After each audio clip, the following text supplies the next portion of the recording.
Hey guys, all right, welcome to this lecture. Today we are going to look at the post-Civil War period known as Reconstruction.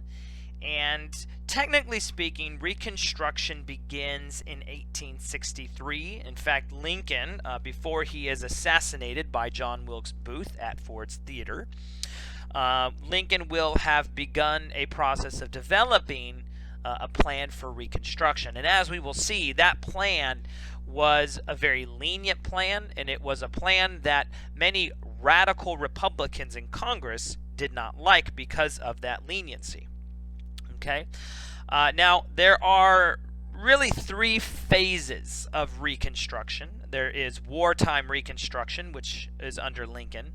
There is presidential Reconstruction, which occurs under President Andrew Johnson. He's the 17th President of the United States. He assumes the role after Lincoln's assassination.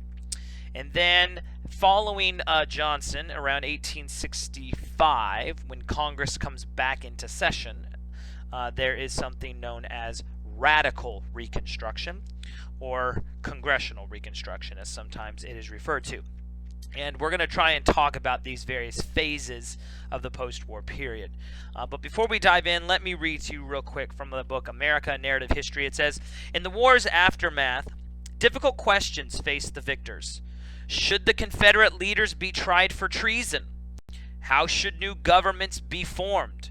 How and at whose expense was the South's economy to be rebuilt? Should debts incurred by the Confederate state governments be honored? And who should pay to rebuild the South's infrastructure, such as the railroads and public buildings, harbors, and damaged levees? You see, following the war, the South was a defeated region of the nation. And though Lincoln viewed the South as not having actually left, there was a need to bring the nation back together, to try and harmonize it. But the fact that it is a conquered region, the fact that its industry and its infrastructure has been destroyed, the fact that its culture and its ways of life have been, fundamentally changed, and they will continue to undergo fundamental changes, this raises a lot of questions about where should we go from here. If you allow, for example, the state governments to simply create their own constitutions again and provide no oversight, and this is exactly what will in fact happen to a degree during what we call presidential Reconstruction, then the result is going to be that ex-Confederates will gain control, and life in the South will in many ways go back to the way it was. And indeed, in 1877, when Reconstruction ends, life in the South in many ways, particularly for African Americans, goes right back to the way that it was. Indeed, slavery itself will not be permitted. Indeed, the 13th, 14th, and 15th Amendments will be passed and slavery will be abolished, but life in the South will not get any better. Okay? It says here, it goes, such complex questions required sober reflection and careful planning, but policymakers did not have the luxury of time or the benefit of consensus. Some Northerners wanted the former Confederate states returned to the Union with little or no changes in the region's social, political, and economic life. Indeed, some Northerners were referred to as Copperheads or Peace Democrats, and these individuals simply wanted the war to come to an end, and they were more than content to bring the Union back as it was, with slavery intact. Other Republicans, other Northerners, such as radical Republican Thaddeus Stevens, who was also a senator, they want to fundamentally change the South. They don't want to restore it, right? They want to reconstruct it, okay? It goes on to state here that others wanted Southern society punished and transformed.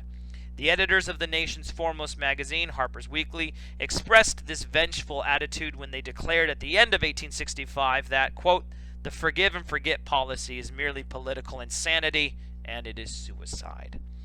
Indeed, though the war came to an end, the fighting didn't. Bloodshed will be rampant. Life for African Americans, both in the South and in the North, will in many ways not be altered much. And it's just a very difficult time in our nation's history. So, with that said, let's dive in. Okay, it says the process of reconstructing the Union began in 1863 before the Confederacy actually surrendered at Appomattox. Okay, before Lee gives up the fight to Grant at Appomattox. And the reason why we say this is because Lincoln is he's developing a plan for Reconstruction. And in many ways, Lincoln's desire for Reconstruction is a militaristic political move. His belief is that if he can begin to reconstruct the nation and bring the states back into a harmonious relationship, then the war will come to an end. And so one of the things that Lincoln is going to do is he's going to devise a plan known as the Proclamation of Amnesty and Reconstruction. And the Proclamation of Amnesty and Reconstruction was issued in 1863. And what it did is it outlined what he called his 10% plan. Okay? Now, what was the 10% plan? The 10% plan was a portion of the Proclamation of Amnesty and Reconstruction that stipulated that each secessionist state had to redraft its constitution, right? They had to come up with a new constitution, one that would have barred slavery, because by this point the Emancipation Proclamation was in place. Okay, so they had to redraft their constitution with no slavery in place, and then once they had done that, once they had created this new constitution, they could then re-enter the Union once 10% of its eligible voters pledged an oath of allegiance to the United States. Now, this is a fairly lenient plan, right? Allow the state to create its own constitution, right? And as much as they could, those Confederates were going to try to maintain the status quo.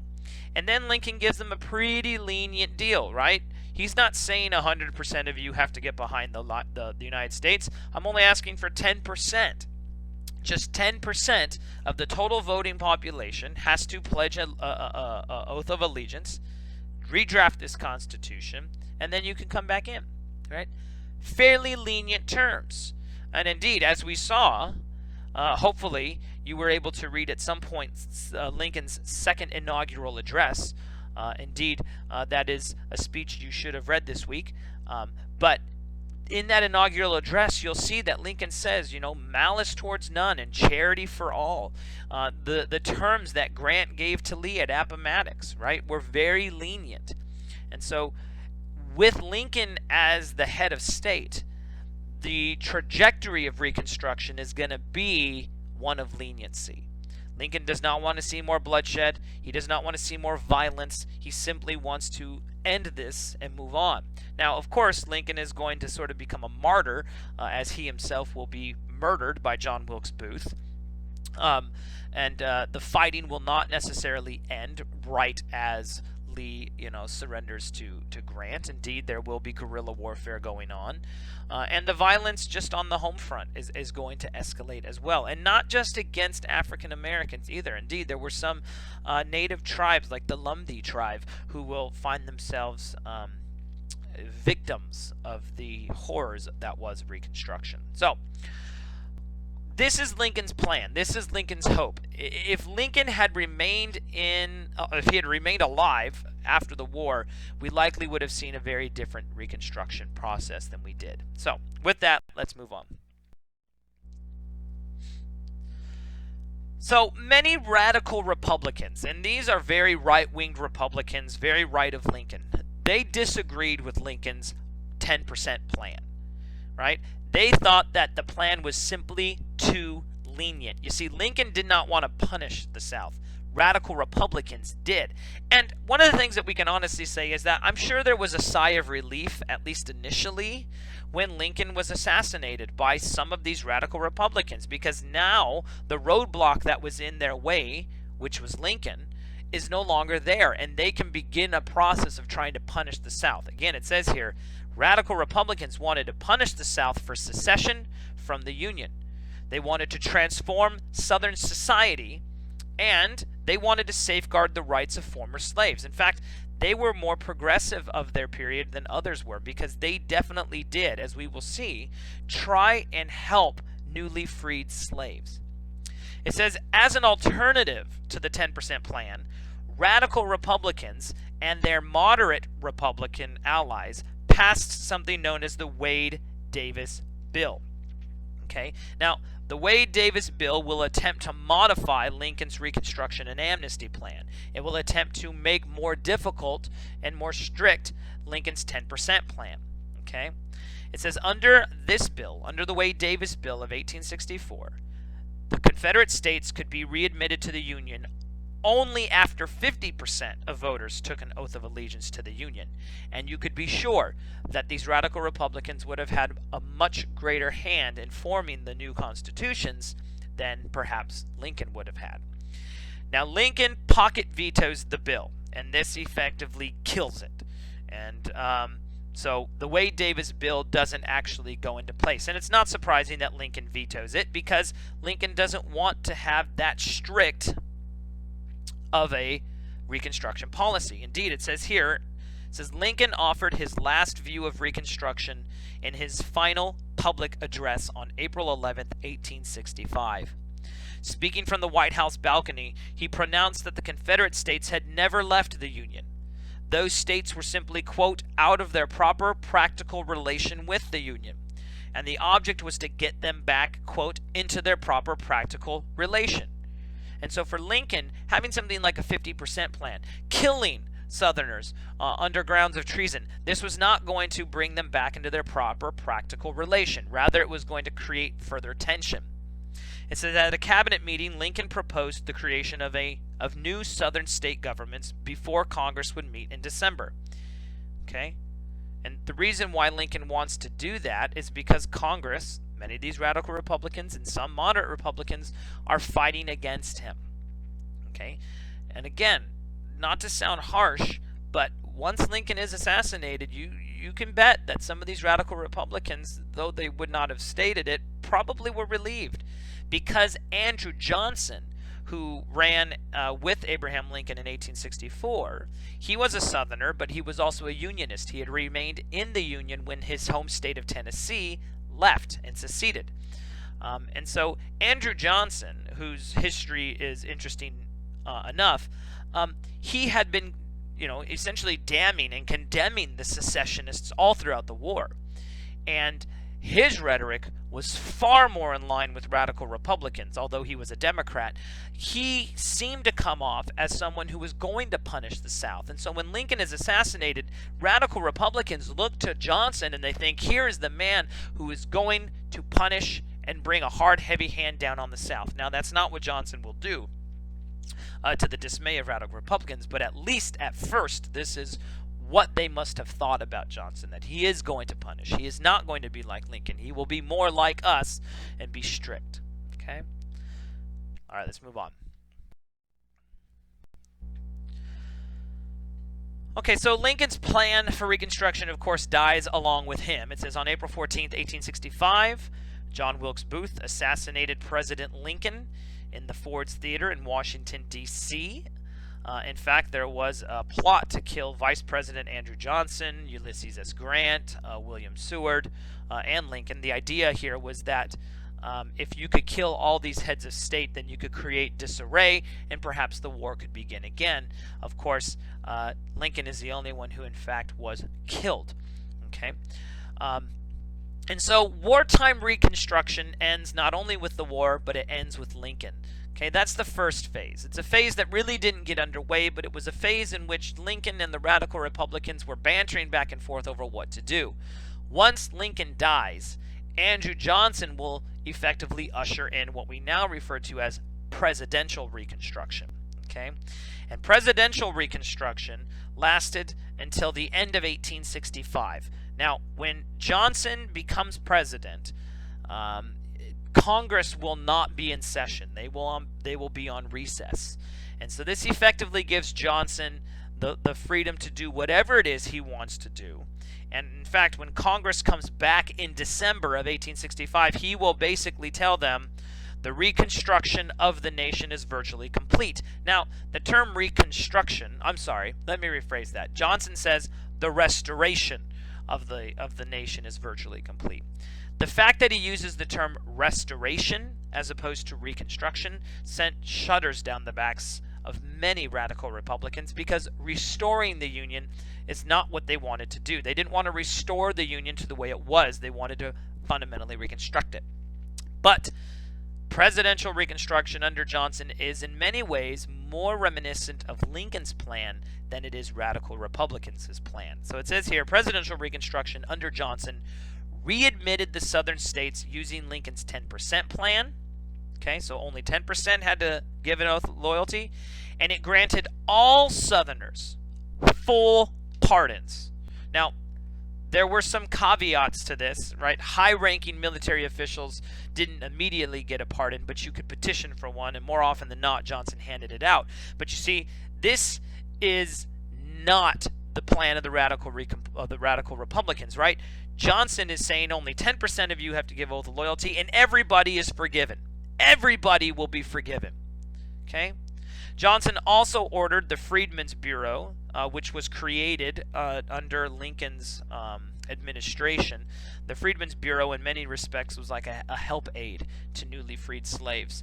They were there to help with land distribution. They were there to help with food and money and a host of other things to help newly freed slaves along. Well, Johnson orders the Freedmen's Bureau to return all confiscated land to their original owners. This means all the land that the Union had acquired during the war is now just going to be given back to the Confederates. These ex-Confederates will be given their homes back, their land back. The only thing that they couldn't be given back as far as property goes was their slaves, because eventually slavery is going to be outlawed. But effectively what Johnson is doing during presidential Reconstruction is to simply restore the Union to the way that it was. So it says here, while in Congress was in recess, Johnson approved new state constitutions for secessionist states, many of which were written by ex-Confederate officials, and basically declared this process complete. Now, what's interesting is that not only did Johnson allow for the states to come back in, not only did he allow for only a few people to declare an oath of allegiance, not only did he allow the constitutions to be written, but once the states were brought back in, they then elected senators and members to the House of Representatives. That in December of 1865, these new senators and representatives would have to take their seat. Well, many of the people who gained the senatorial races, many of those who were elected as representatives to Congress, were ex-Confederates. In fact, one individual was the vice president of the Confederacy. And when Congress came back in December of 1865, they are aghast at what Johnson has done, because basically what he's telling them is, we've basically restored the Union to the way it was. This is how it's going to be. And you now have to sit as representatives of these various states, these people that these states elected. And these were the same people who had inaugurated civil war, or rather had fought for the Confederacy. And radical Republicans, among others, simply were not going to have it. Okay? It says here in the book, it says, when Congress met in December 1865, for the first time since the end of the Civil War, it faced the fact that the new state governments in the post-war South were remarkably like the old ones. Southern voters had acted with extreme disregard for Northern feeling. Among the new members representing themselves to Congress were Georgia's Alexander Stephens, former vice president of the Confederacy, now claiming a seat in the Senate. You also saw 4 Confederate generals, 8 colonels, and 6 cabinet members. The Congress forthwith denied seats to all such officials. It was too much to expect after 4 bloody years that the Unionists in Congress would welcome back ex-Confederate leaders. Okay? That wasn't going to happen. Okay? It says, faced with such blatant evidence of Southern intransigence, moderate Republicans in Congress began to move towards the radical perspective. And so really what Johnson does, what these new Southern states do, is they radicalize moderate individuals. Now, once Congress comes back into place, presidential Reconstruction is essentially going to end, and replacing it will be what we call either Congressional Reconstruction or Radical Reconstruction. The two terms are synonymous. So, let's now dive into that. Now, of course, Johnson and Congress have fundamental differences in opinion about who should be controlling Reconstruction. And what we're going to find is that Johnson, in almost every step of the way, will not play nice with the radical Republicans, and vice versa. In fact, the relationship between Congress and the president becomes so acrid that eventually he will be impeached. Now, he will not be tossed from office, but he will be impeached. Okay, and we'll talk a little bit about that. It says, although Johnson vetoed Congress's attempt to renew the charter of the Freedmen's Bureau in 1866, Congress was successful in overriding Johnson's veto on its second try, and the Bureau's charter was renewed.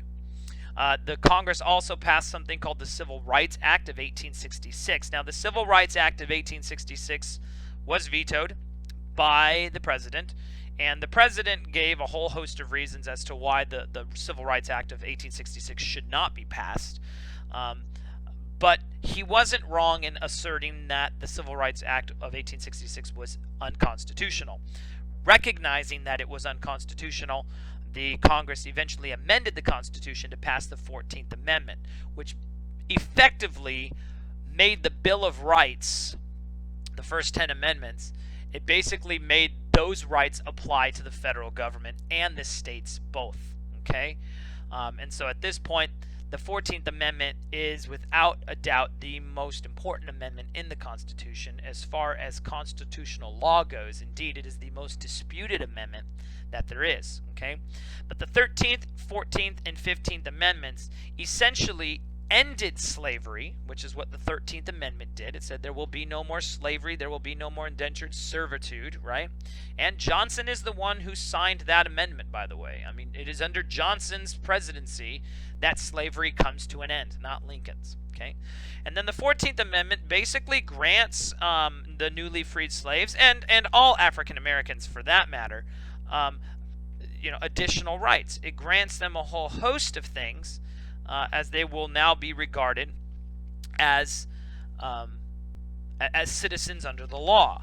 Okay, and that's important because this is the first time in U.S. history when African Americans have been granted that right. Okay.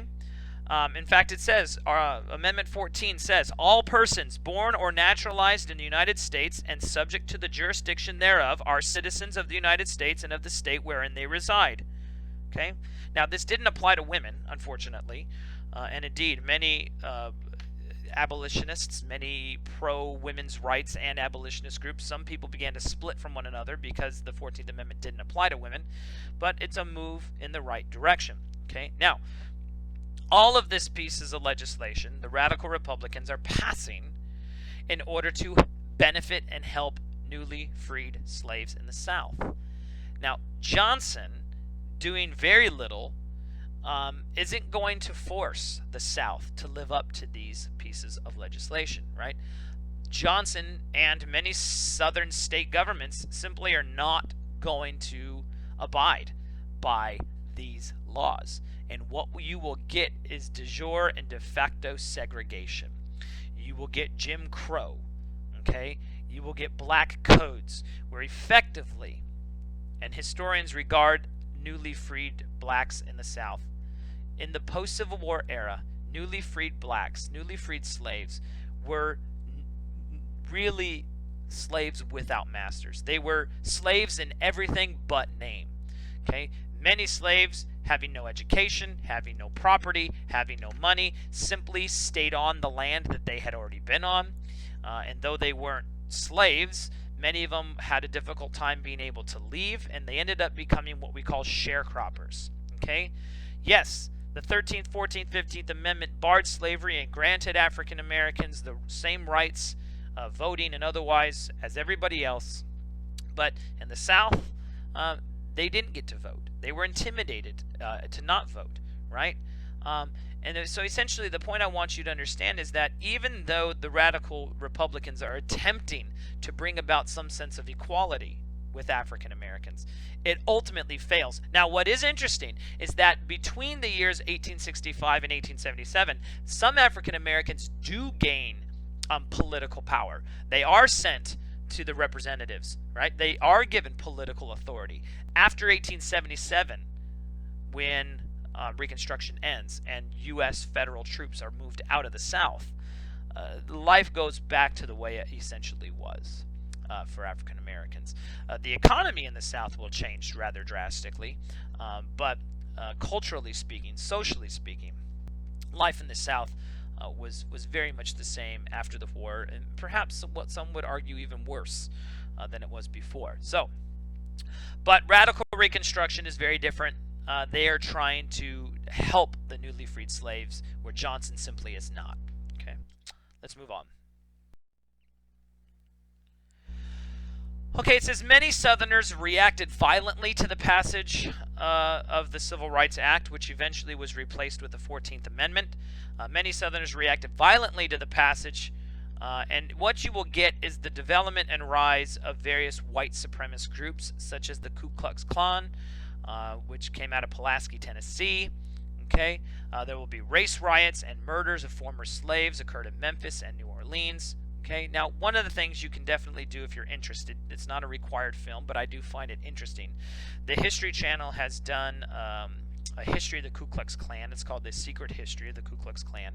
And if you click on that link there at the end of this PowerPoint where it says film, it will take you to a short segment of that much longer documentary where it talks about the origins of the Ku Klux Klan. But effectively, it began in Pulaski, Tennessee, with six ex-Confederates who had joined together in what some might regard as a fraternity. It was a fraternity without the college. And as time goes on, they develop into this Ku Klux Klan, which is a Latin term, or Latin words, Ku Klaus, and then Klan.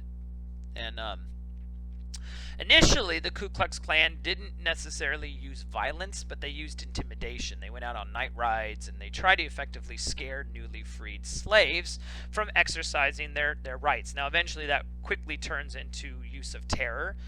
Lynching will become not uncommon. Rape will become very common. And this use of torture, in many respects, keeps African Americans from exercising their 14th Amendment rights.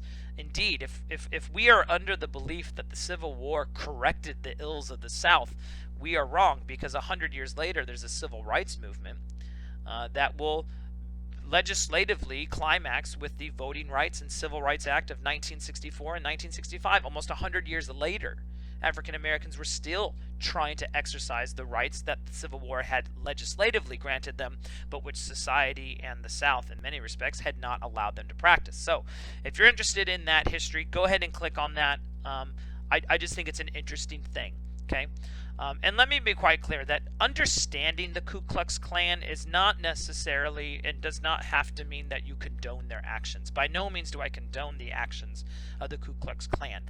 But I do think it's important to try to understand them, to try to think from their perspective, right? Again, not to say, yeah, they were right, but simply to understand where they were coming from. And then, of course, we have to look at the other sides, too. We have to look at all sides of the story, okay? Now, around 1866, 66 rather, there are midterm elections, as we will always find. Every 2 years there's going to be elections. And by 1866, the popularity of the Democratic Party is not so hot, because Johnson, of course, being the sort of focal point of the Democratic Party, he's not playing nice with anybody else. So it says here, Johnson blamed Congress for the violence that was erupting in the South. Now, perhaps, right, why are Southerners reacting violently? Because they're responding to radical Republicans whom they see are destroying their way of life. So yeah, Johnson isn't entirely wrong here, but then at the same point, Johnson was not enforcing the law. He was not making Southerners comply, right? So, you know, there's two sides to this story, but Johnson's going to say, look, it's Congress, it's the radical Republicans, they are responsible for the violence, and boom, they need to be held responsible. And his objective in 1866 is to keep radical Republicans from gaining any more power. Now, that ultimately is a failure. Okay? That doesn't work. And indeed, after 1866, Johnson and Congress are going to get to a boiling point, to the point in where by 1868, Johnson will have to be impeached. And many historians basically argue that Johnson is one of the worst presidents to ever walk the face of the earth because he frankly didn't do anything. He is a Southerner from Tennessee, and though he hated secessionists, though he hated elites, and did not like plantation owners, he is a Southern racist, and in many respects, he is falling right in line with the will of these Southerners, and his responses will help to lead to that violence. I'm not going to say he caused it, but he definitely didn't do anything to stop it. Let's move on. All right, it says here that the Congress which convened in 1867, which was far more radical than the previous one. Remember, in 1866, you have these midterm elections. Johnson's going to try to stop the Republicans from gaining more seats. That's not what happens. Republicans gain a lot more seats. So the Congress that convened, which was far more radical than the previous one, wasted no time executing its own plan for the radical reconstruction of the South. It says the first Reconstruction Act in 1867 divided the South into 5 conquered districts. So now this new Congress of 1867 is going to treat the South like a defeated country, like a defeated people group. There will be military districts run by military governors. The military itself will be down there, and it will try to keep law and order. Why? Because despite the will of the 14th and 13th and 15th Amendments, freed blacks in the South are not being treated any better than perhaps slaves. And some might argue that they're being treated worse. Okay? And that's a discourse we can have later. But the point here is that radical Republicans recognized the need to execute law and order in the South. And the only way that that was going to happen was essentially to establish martial law in the South. 5 military districts, military personnel, military governors are there to keep the law in order to keep the peace. Okay? The reason why we know Reconstruction ended in 1877 is because this sort of military martial law ends in 1877 and federal troops are removed. Okay? It says to enforce this order, Congress passed the Second Reconstruction Act, putting the military in charge of Southern voter registration. Why? Because blacks who were supposed to be allowed to vote and allowed to register to vote were not being allowed to vote in the South. They were going to, blacks would show up to vote or to register to vote, and there would be a poll tax where blacks had to pay a tax in order to vote, right? No one else had to do that, but they did. There might be a literacy test. Well, you have to read, or if your grandmother could read, then you could vote. Or frankly, they just were denied, right? And so the radical Republicans are going to send the military down there in order to enforce these laws. Okay?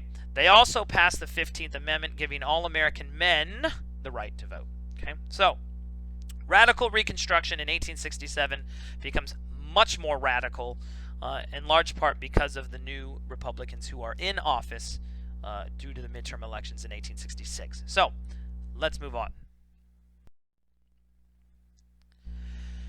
Now, of course, Johnson this whole time has not played well. He has stood in their way each and every moment Congress has attempted to move. Now, luckily for Congress, they were able to override Johnson's vetoes and Johnson's, standing in the way.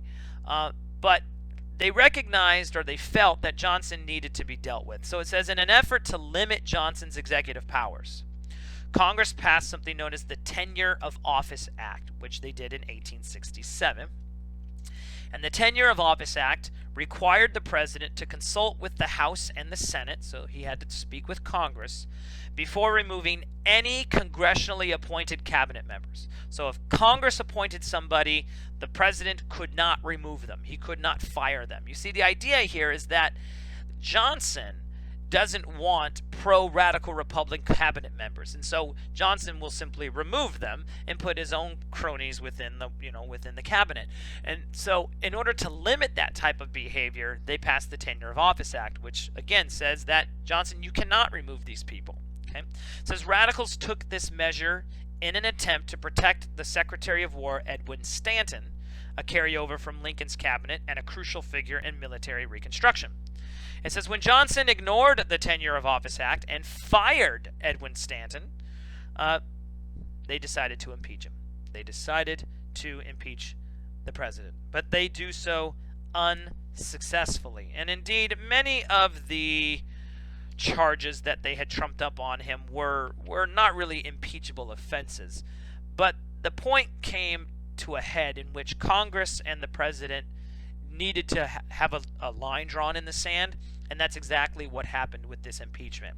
It says here in my book, the impeachment of Johnson was in the end a great political mistake, for the failure to remove the president damaged radical Republicans' morale and support. Nonetheless, the radical cause did gain something. To stave off impeachment, Johnson agreed not to obstruct the process of Reconstruction.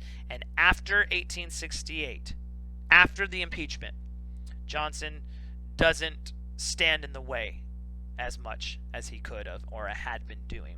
And so it was sort of a catch-22, or both sides sort of benefited, right? Radical Republicans lost some support and they lost morale, but Johnson backs off, okay? And so Reconstruction will continue on. Now, once Johnson loses the presidency to Ulysses S. Grant, not a whole lot is going to be done. Grant is not the type of president who feels like there's much he needs to do. He feels like what was going to be done has already been done, and so he does very little during his tenure in office. And most of what Ulysses S. Grant's presidency is known for is scandal after scandal after scandal. Okay, but those are sort of your phases of Reconstruction: your wartime Reconstruction, your presidential Reconstruction, and then your radical Reconstruction. Okay? All right, let's move on. Okay, it states here that despite sweeping rights legislation by radical Republicans in Congress, Southern whites did everything in their power to limit the rights of their former slaves. And again, this is why we refer to newly freed blacks in the South as slaves without masters, because the condition that they found themselves in was in many respects no better, and to some degree perhaps even worse than it had been under slavery. I mean, under slavery, and this again is not justifying it, or is it to suggest at all that the condition of slaves was good, but under slavery, slaves were at least cared for to a certain degree. There was clothing and housing and food involved, where, once slavery comes to an end, there's no responsibility on behalf of white masters to care for them. And slaves, or newly freed blacks rather, were oftentimes, frequently taken advantage of, and basically couldn't make their way in the South any better than they could in an institution of slavery. And so they were sort of locked into a really horrific place. Now, yeah, they could leave plantations, but you have to have the means with which to do that. It says during presidential Reconstruction, and again that was under Johnson, white supremacist congressmen passed a series of laws, and this would have been state congressmen, called the Black Codes. And Black Codes denied blacks the right to make contracts. It denied the right of blacks to testify against whites. It denied the right of blacks to marry white women. Indeed, there was a belief in what they call miscegenation, that if the black and white races were to sexually commingle and have offspring, that there would be an inferior race created.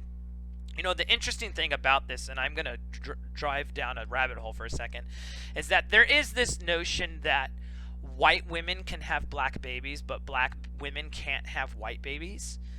And even today, there might be this concept with us, right? Why is it that we refer to President Obama, for instance, as a black president when we never refer to any other president as a white president, right? There is this notion that white is normative, that anything that is not white must be explained because it is outside the norm, okay? That Barack Obama is a black president. We have to explain his blackness, right? What have you. And it's an interesting thing, okay?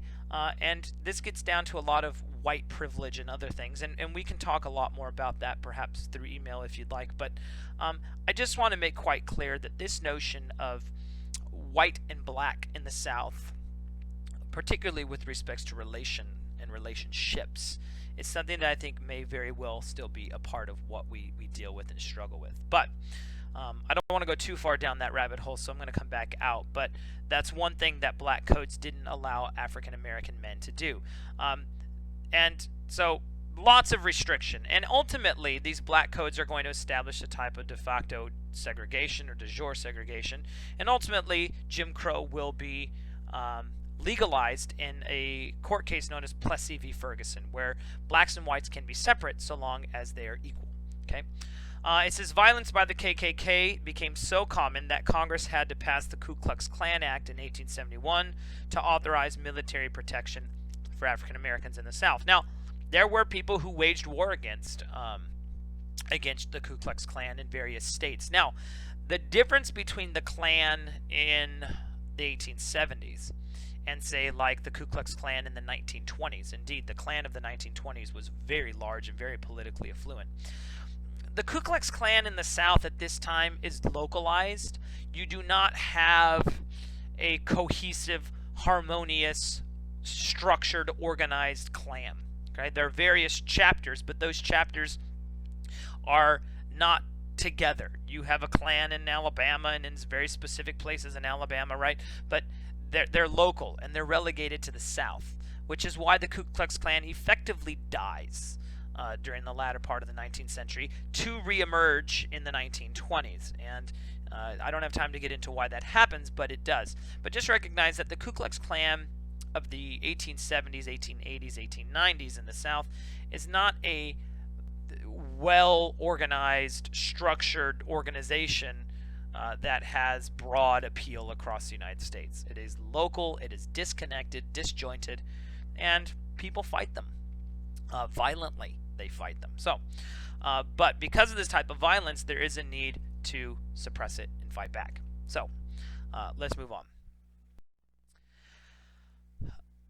Okay, it says here that most former slaves in the South, meanwhile, became sharecroppers during the Reconstruction period, leasing plots of land from their former masters in exchange for a percentage of the crop yield.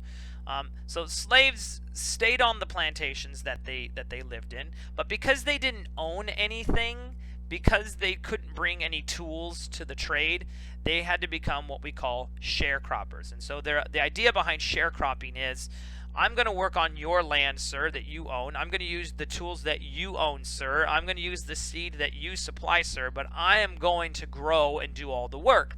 And at the end of the growing season, there would be a share of the crop. The person who owned the means of production would take a significant chunk of the crop, and then the newly freed sharecropper, or the newly freed slave, now sharecropper, would take a remaining portion.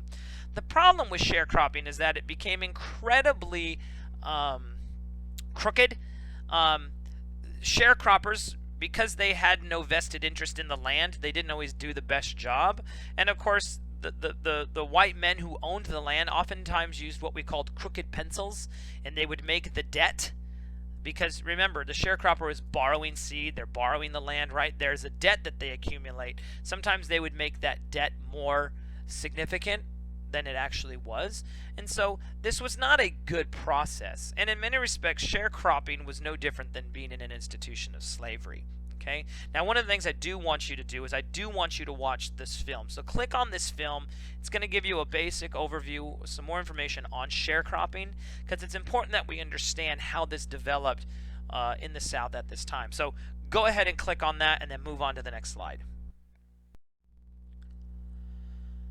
Okay, so Johnson does not look for re-election, and he will lose, as I mentioned, to Ulysses S. Grant, whose presidency was really scandal-ridden. And over the course of the 1870s, the Republican Party becomes split. And by the mid-1870s, as it says here, the Democrats had retaken the South. And this is important to remember because radical Republicans were in favor of bringing about more social and political equality for African Americans. Democrats, largely state Democrats, were not. That was not their objectives. Okay? So it says by the mid-1870s, Democrats had retaken the South, reseating themselves in Southern legislatures by driving blacks and white Unionists away from the polls and employing violence and other unethical tactics to win state elections. Most Northerners looked the other way during this period because of economic difficulty that was going on during this time. And so what eventually happens around the 1870s, and by 1877 this is going to really move into full swing, is that Democrats do retake control of the South, and a racist, segregated Southern society will develop. I mean, clearly that had already been there, but it comes in force. The accomplishments of African Americans in the South during this period are quickly washed away as Southern Democrats regain control of the states. It says in the late 1870s and early 1880s, conservative Supreme Court also struck down much of the civil rights legislation that the radical Republicans had passed. So again, legislation is now going to be going away. In the 1873 slaughterhouse cases, for example, the court ruled that the 14th Amendment safeguarded a person's rights only at a federal level, not at a state level, which of course wasn't really true. Indeed, it should have regarded it at all levels. And so what this means is that if the state violated your civil liberties, if the state violated the 14th Amendment, then there's nothing that the federal government could do about it, because the 14th Amendment didn't grant that particular safeguard, okay, against the state. The state could do what it wanted, okay? Other types of moves against the radical Republicans is here. It says in 1876, the court ruled in United States versus Cruikshank that only states and their courts, not the federal government, could prosecute the Ku Klux Klan. And the difficult part about that, of course, is that in states like Mississippi, in states like Alabama, the state isn't going to prosecute the Ku Klux Klan, because a lot of your Ku Klux Klan members are lawyers and judges and police officers. So no, the safeguards that the radical Republicans had attempted to put in place are going to fall away. Now, eventually, in 1876, there's going to be a presidential election. And Grant is going to look to run again. He is not going to win, however. The person who will win will be someone you've probably never heard of. His name is Rutherford B.